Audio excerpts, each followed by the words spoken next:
So conventionally, you have learned CSF rhinorrhea from attending lectures or watching live surgeries or watching videos on YouTube. This is different because it is very interactive. It's a very small group of attendees and we actually get you to do the actual surgery on a model.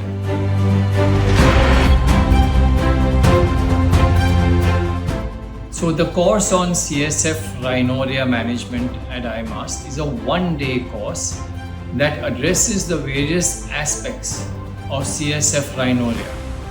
This is a critical event that happens in a patient's life, sometimes in a doctor's surgery, and can evoke fear and anxiety.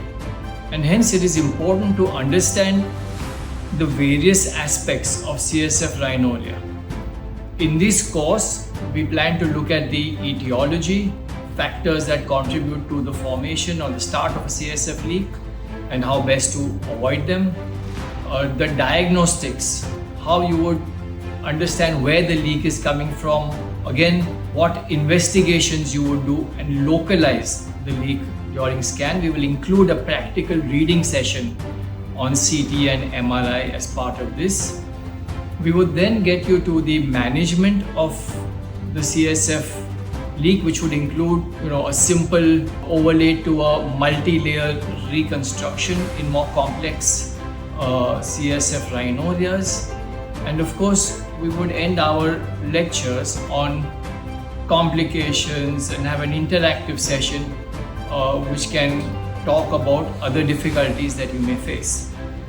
Along with this, we are going to also look at model dissections and how we can get you to do a hands-on repair in different situations.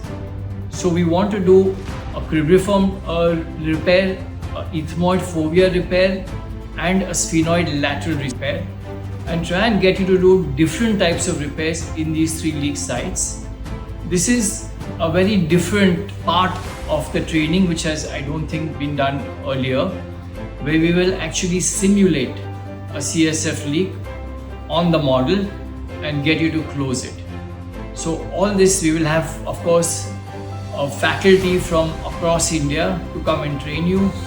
And I think the people who will gain much from this are rhinologists, ENTs, skull-base surgeons, neurosurgeons, and various researchers and residents.